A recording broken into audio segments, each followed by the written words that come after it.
এক আশ্চর্য ঘটনা, কিছুদিন আগে যে এয়ারপোর্টের ঘটনা ঘটলো যে একজন নারী টরন্টো থেকে আসছে, এটা নাকি কেউ চিনে না। এই ঘটনা অনেক বড় বড় খবর পর্যন্ত দেখাইছে। এখন আবার নতুন একটা ঘটনা ঘটছে।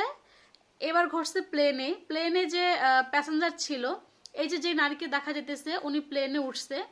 সম্ভবত ওনারা ইউএসএ যাচ্ছে না কোথায় যেন যাচ্ছে।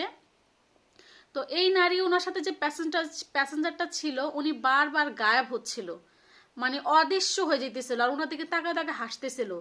এইটা দেখে উনি ভয়ে উনি ওখান থেকে সাথে সাথে উঠে চিৎকার পারতেছে। সবাই জিজ্ঞেস করতেছে কি হয়েছে কি হয়েছে, কিন্তু উনি মানে এতটা আতঙ্কে ভয়ে ছিল যে উনি ভালোভাবে কথাও বলতে পারতেছেন না।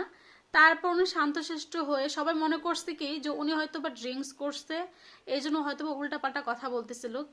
আসলে উনি কোনো ড্রিঙ্কসই করেনি ওই দিন। ওনার সাথে যে প্যাসেঞ্জার ছিল, স্বাভাবিক আমাদের সাথে একটা বড় মানে এমন একটা ভয়ঙ্কর ঘটনা ঘটলে তো আমরা ভয় পাবই। তো ওনার ক্ষেত্রেও সেম এরকম হয়েছে। ওনার সাথে যে প্যাসেঞ্জারটা উনি বারবার গায়েব হচ্ছিল আর ওনার দিকে তাকে তাকে হাসতেছিল, এটা কেউ খেয়াল করতেছিল না। তো উনি যখন ভয়ে সামনে এসে চিৎকার পারতেছে, এয়ার হোস্টেস বা যারা আছেন কর্মরত তাদের সবাইকে ডাকতেছিল এবং বলতেছিল, কিন্তু কেউ বিশ্বাস করতেছে না। তখন উনি বুঝায় বলতেছিল, ফার্স্টে তো ভয়ে কথা বলতে পারে নাই, কিন্তু আস্তে আস্তে যখন উনি ভালোভাবে বুঝায় বলতেছিল যে কেউ বিশ্বাস করবেন না, আমার সাথে যে প্যাসেঞ্জারটা ছিল উনি একজন ফেক পারসন, উনি বারবার গায়েব হচ্ছে।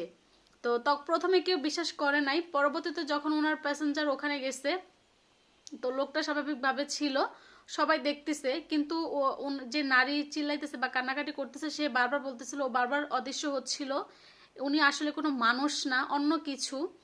তো বিষয়টা হচ্ছে সবাই ভাবতেছে উনি কিছু খাইছে এই জন্য উনি উল্টাপাল্টা কথা বলতেছিল, কিন্তু ওই দিন উনি কিছুই খান নাই। ওনাকে দেখেই বোঝা যায় যে উনি কিছু খায় নাই, উনি ভয়ে আতঙ্কে আছে। অথচ কিছু মানুষ বিশ্বাস করছে, কিছু মানুষ বিশ্বাস করে নাই।